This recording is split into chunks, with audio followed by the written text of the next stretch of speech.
Hello my dear learners, welcome to my YouTube channel Comico with Meera. मैं आपका host and दोस्त doctor M Pandey एक बार फिर आपके पास उपस्थित हुआ हूँ एक इंफॉर्मेटिव वीडियो के साथ। क्योंकि देखिए अभी ना बोर्ड का माहौल चल रहा है, बहुत गर्मा गर्मी चल रहा है, तो इस गर्मा गर्मी के बीच में एक और मसाला मेरे पास आ गया और उसी मसाले को सॉल्व करने के लिए मैं फिर से आपके पास खड़ा हो गया। अभी ना मैंने अपने पिछले वीडियो में अपने विद्यार्थियों को कहा कि भैया सैंपल पेपर लगाना शुरू कर दो, है ना। तो जो मेहनत किए हैं पूरे साल, जिन्होंने कॉन्सेप्ट्स के ऊपर वर्क किया है, they all have started doing their sample paper and they are coming with lots of doubts.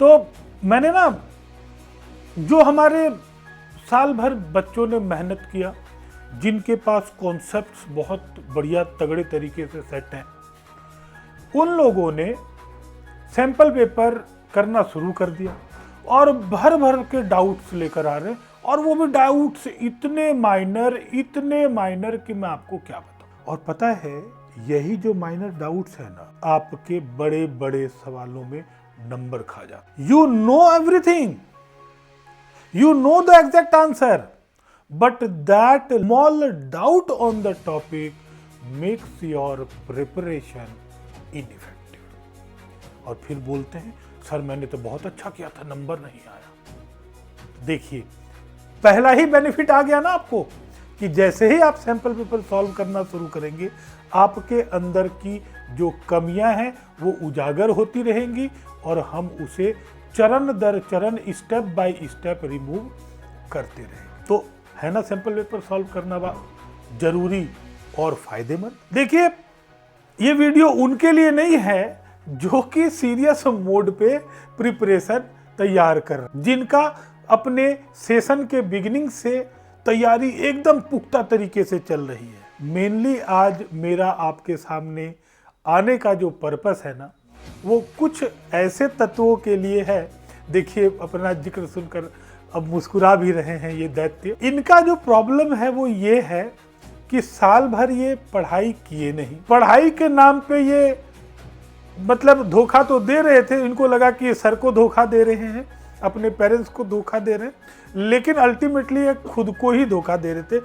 उसकी समझ इन्हें अब आई। तो ये जो इनको समझ में आई है कि अब तो हमने धोखा दे दिया, अब इससे बचे कैसे, तो त्राहिमाम करते हुए ये पहुंच गए हमारे पास और ये कहते हैं सर जरा कुछ ऐसा रास्ता बताएं कि हम फेल ना हो सर, कम से कम इतने नंबर ले आए कि हम दिल्ली यूनिवर्सिटी के लायक बन जाएं। देखिए ये हमारे बच्चे हैं जो कम से कम सच्चे हैं। इन्होंने अंत में ही सही लेकिन अपने अंदर एक आत्मविश्वास लाया कि हमें सर के पास जाना चाहिए और सर को एक बात बतानी चाहिए, वो भी सच कि सर हम साल भर पढ़ाई नहीं किए और हमें पास करना है, कुछ गुत्थी हमें समझा दो। My dear friends, I am here to tell you that shortcut की by which you will be able to qualify this 12th board examination with good marks. I'll not promise the best mark,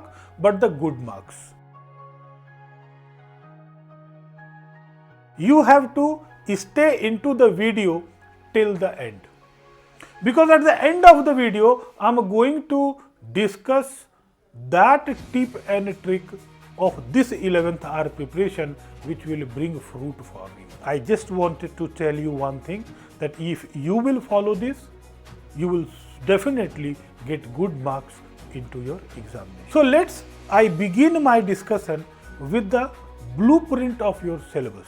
I am talking about the syllabus of accountancy. Yes, so let's begin with that particular blueprint given by the CBSE for accountancy class 12. देखिए मैं चीज़ें समझाने की कोशिश करता हूँ। वो कुछ चीज़ें ये हैं कि हमारे 12th में बुक 1, बुक 2 एंड बुक 3 है। ये 3 बुक हैं हमारे अकाउंटेंसी के अंदर। देखिए, ये बात समझने की है कि आप जिस जंक्चर पे अभी खड़े हैं, उस जंक्चर पे आपको सब कुछ करने का समय नहीं है। आपको चूज करना होगा। कैसे चूज करेंगे? हमारे इकोनॉमिक्स में भी एक इकोनॉमिक प्रॉब्लम बोल के यूनिट है, जिसमें कि हमें प्रॉब्लम ऑफ चॉइस सिखाया जाता है। What is that problem of choice? हर चीज आप नहीं कर सकते, because the resources are limited. तो अगेन हमारे पास एक कॉन्सेप्ट ऑफ इकोनॉमिक्स वर्क करता है, the concept of scarcity of resources. ठीक है, तो हम उस पार्ट पे नहीं जाते हैं। हम चूंकि अभी बात कर रहे हैं अकाउंटेंसी की, तो अकाउंटेंसी में 3 बुक है हमारे पास। देखिए, इन 3 किताबों में पहला बुक जो है वो है पार्टनरशिप। ये है पार्टनरशिप। देखो जी, इस पार्टनरशिप में हमारे पास सबसे पहले है फंडामेंटल, दूसरा है गुडविल, तीसरा है एडमिशन, चौथा है रिटायरमेंट एंड डेथ, और डिसोल्यूशन। ठीक है, ये बुक 1 है। यदि मैं आपको ये कहूं कि यदि आपको पार्टनरशिप बहुत अच्छा लगता है तो बुक 1 कंप्लीट कर लो। Book 1 will fetch total 36 marks for you. Book 1 आपको कितना देगा? Total 36 marks. ये एक ग्राफ आपके सामने है जो आपको ये 24 मार्क्स देता है और ये 20 मार्क्स देता है। ये जो हमारा एनालिटिकल पार्ट है ये ऑप्शनल होता है। बुक 3 ऑप्शनल है, उसमें 2 पार्ट है, कंप्यूटराइज्ड अकाउंटिंग और दूसरा है एनालिसिस ऑफ फाइनेंशियल स्टेटमेंट। इन दोनों में से कोई एक तैयार करना होता है। तो according to your ability and according to your understandability of analytical part or the computerized accounting part, you can choose among these, right? But we are having 2 books which are compulsorily be done. तो sir अब आप क्या बोलना चाहते हो? What you want to talk actually? Let us know. We are in hurry. Relax gentlemen. This compulsory part 1 and part B. Part 1 contains book 1 and book 2 and choice of part B. So choice is your dependency. I am talking about compulsory part A, which constitute 2 books, book 1 and book 2. Towards the analysis, see, the question paper will be in form of 20 MCQs, thereafter 6 short answer, then medium answer and long answer. Is it known to you? This will be 20 marks, 2 marks, 6, 3 and 4 marker. So total, when we are finding 4 questions of long answer type, which will give you 30 marks. Is it okay? Next, 12 marks medium, short and 20 marks MCQ. So if I'll constitute the 2 things, 20 of MCQ and 30 of long answer, this totals 50 marks. Is it understood? बात समझ रहे मैं क्या बात करना चाह रहा हूं? देखिए, मैं ना बड़े सीधे शब्दों में बात करना चाह रहा हूं आपसे, और वो ये है कि यदि आप फोकस करके 2 सेगमेंट पे ही फोकस किए, एक तो लॉन्ग आंसर को और दूसरा एमसीक्यू को तो आपके 50 नंबर तो जी आउट ऑफ 80 आ ही जाएंगे बिना किसी समस्या के। बात समझ में आ रही है? Can you getting my point? Are you getting my point? Say yes, that's good. मुस्कुराओ मत, समझो, है ना। अभी जो हमारा वेटेज है सर, ये क्या मुझे सारे लॉन्ग आंसर आ जाएंगे सर?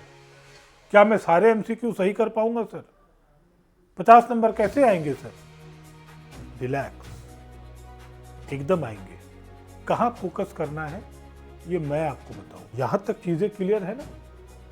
क्लियर है तो कमेंट पे लिखें यस। चलिए जी, अब आपके इस समस्या को मैं दूर करता हूं।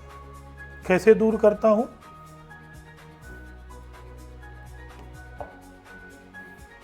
मेरे दोस्तों, ये है वो जादू की कुंजी जिसको अपनाकर आप चमत्कार कर सकते हैं। ऐसा चमत्कार कर सकते हैं कि जिससे ना आपको भरोसा होगा ना आपके घर वालों को कि क्या ये मेरा ही बेटे के मार्क्स हैं क्या? Is it the marksheet of my son only? Let's begin. See, ये जो मैं आपको दिखा रहा हूं ना, ये ब्लूप्रिंट उतना ही इंपॉर्टेंट है जितना कि पीछे का एनालिसिस आपको समझाया। देखिए, जो पहला चीज है पार्टनरशिप, ये थ्योरी वाला पार्ट है। फंडामेंटल, गुडविल, पार्टनरशिप डीड, ये पहले के 3 चैप्टर है। चेंज इन पीएसआर, ये सारे इसके 12 मार्क्स हैं। बात समझ में आया कि ये जो 12 नंबर दिख रहा है इसमें 3 चैप्टर इंक्लूडेड है पार्टनरशिप के। Fundamental, change in PSR, goodwill, 12 number यहां से आएगा। ये जो दूसरा पार्ट देख रहे हैं, reconstitution and dissolution, this will give you 24 marks. This will give you 24 marks. आपके पास रिकॉन्स्टिट्यूशन में आप क्या करेंगे? देखो जी, रिकॉन्स्टिट्यूशन में आप सबसे पहले फोकस करोगे एडमिशन वाले पार्ट को, सीधा। अब ये एडमिशन को करने से क्या फायदा होगा? एडमिशन का मतलब है अकाउंटिंग फॉर पार्टनरशिप और admission of a new partner. Accounting for partnership के अंदर एडमिशन ऑफ अ पार्टनर वाले सेगमेंट में जब हम पहुंच जाएंगे तो इसके साथ ना सारी चीजें इंक्लूडेड होती हैं। क्या क्या? एडमिशन में ही आपको करना है number 1 change in profit sharing ratio, number 2 जब पार्टनरशिप डीड नहीं होता है तो पार्टनरशिप एक्ट 1932 के प्रोविजंस एप्लीकेबल होते हैं, गुडविल का वैल्यूएशन होता है। ये सारे चीज एक चैप्टर में इंक्लूडेड है। तो आपको अब पढ़ने के लिए सबसे पहला चीज पढ़ना है एडमिशन, यानी admission of a new partner. अब जब आप इसे पढ़ेंगे तो आपका ऑटोमेटिकली न्यूमेरिकल पार्ट जो है बाकी ऊपर के 3 चैप्टर यानी कि फंडामेंटल, चेंज इन पीएसआर और गुडविल, ये कंप्लीट हो जाएगा। और जब आप इसको कंप्लीट करेंगे ईमानदारी से, लेकिन याद रखना कि इसे जब कंप्लीट करोगे तो तुम्हें 2 नंबर और 3 नंबर वाले भी सवाल बनाने आ जाएंगे, क्योंकि इसमें वैल्यूएशन ऑफ गुडविल के क्वेश्चन होंगे। Calculate goodwill from super profit method, average profit method और capitalisation of super profit method, isn't it? तो गधों, पढ़ते क्यों नहीं हो? पढ़ो, अब तो जिंदगी आसान हो गई। पार्टनरशिप में आपको अब एडमिशन पढ़ना है, पहला अभी से पढ़ना है। ठीक है जी, आगे बढ़ते हैं। इसके बाद जो दूसरा पार्ट है वो है डिसोल्यूशन। Dissolution of partnership. ये जो सेकंड पार्ट आपको उठाना है बुक 2 में वो है डिसोल्यूशन, डिसोल्यूशन ऑफ पार्टनरशिप। देखिए, मैं ये एग्जॉस्टिव लिस्ट नहीं बना रहा हूं, मैं वो कम पढ़ने का रास्ता आपको बता रहा हूं जिससे आप बोर्ड में 50-55 नंबर लेके आराम से आ सकते हैं। क्योंकि अभी मैं आपको और आपका कंपैरिजन मैं उनसे नहीं करूंगा जिनका गोल ही है 80 आउट ऑफ 80। बात समझ में आ रहा है? क्योंकि वो ना अपने गोल को पहले दिन से, मार्च से बनाकर बैठे थे जब से बैच शुरू हुआ था, और तब से घिसे पड़े हैं। एक एक चैप्टर को 2-2, 3-3 बार बनाकर बैठे हैं और आज सैंपल पेपर पे सैंपल पेपर लगा रहे हैं। मैंने तो भाई उस रोहन से पूछा, रोहन ने तो 3 बार लगा लिया सैंपल पेपर। पार्टनरशिप के 3 सैंपल पेपर सॉल्व कर लिए हैं, वो भी 3-3 बार। Can you believe this? अब उसे 100 आउट ऑफ 100 नहीं आएगा तो किसे आएगा? तुम्हें कभी नहीं आएगा। तो बेटा अभी भी समय है, अब फकैती छोड़ दो, लंठई छोड़ दो और अड्डाबाजी छोड़ दो। बैठ जाओ अपनी किताब कॉपी लेके घर पे, मम्मी को कह दो मम्मी हम सब्जी नहीं ला सकते, दूध नहीं ला सकते, ब्रेड नहीं ला सकते, हमें पढ़ लेने दो, हम घर से कहीं नहीं जा रहे। और कुर्सी टेबल पे चिपक के बैठ जाओ और अपना कलम बुक उठाओ और कॉपी में लिखना शुरू कर दो। एडमिशन और एडमिशन खत्म करके डिसोल्यूशन। अब बुक 1 से समझ में आ गया आपको। अब हम आते हैं आपकी समस्या को लेके हमारे दूसरे यूनिट में, जो है अकाउंटिंग फॉर कंपनीज वाला। देखो जी, कंपनीज वाले में दो टॉपिक्स हैं। एक है अकाउंटिंग फॉर शेयर कैपिटल और दूसरा है डिबेंचर्स, है ना। तो हमें भैया तुम्हारी जिंदगी आसान करने के लिए आया, मैं यहां पे आप गधों की जिंदगी आसान करने के लिए आया हूं। मेरे बेटे, मेरी बातें बुरी लगेंगी, लेकिन ये अच्छी बात नहीं है कि मैं ये कह रहा हूं कि तुम्हारी जिंदगी हसीन करने आया हूं। तो क्या बोलना चाहते हैं? मैं ये बोलना चाहता हूं, अब कम से कम जितना पढ़ा रहा हूं ना, जितना बता रहा हूं, उसको ईमानदारी से कर लो, वरना रोना पड़ सकता है। इसलिए बेटा, आप दूसरे यूनिट में केवल और केवल अकाउंटिंग फॉर शेयर कैपिटल करेंगे, जो कि आपका 16 मार्क्स का यूनिट है। ठीक है जी। तो आपको इस वे से चलना पड़ेगा जिससे कि आप अपने बोर्ड्स में कहीं से भी पीछे नहीं रहेंगे और एटलीस्ट फेल का मुंह आपको नहीं देखना पड़ेगा। ठीक है? आप लोग मेरी बातें समझ रहे होंगे, मुझे उम्मीद है। इसी तरह की और इंफॉर्मेटिव वीडियोस के लिए आप हमारे चैनल को लाइक करें, सब्सक्राइब करें और अपने दोस्तों में शेयर करें, जिससे उनको भी फायदा हो जो अभी आपके कांटेक्ट में हैं और अभी प्रिपरेशन को लेकर बहुत समस्या में पड़े हुए हैं। हमारा institute achievers academy of excellence हमेशा आपको मदद करने के लिए, आपके प्रिपरेशन को और बेहतर बनाने के लिए निरंतर प्रयत्नशील है और आगे भी रहेगा। किसी भी संदेह को दूर करने के लिए, डाउट को दूर करने के लिए आप अपनी प्रायर स्लॉट बुक करके आराम से हमारे फैकल्टीज से मिल सकते हैं, अपने डाउट को फिनिश कर सकते हैं। Thank you.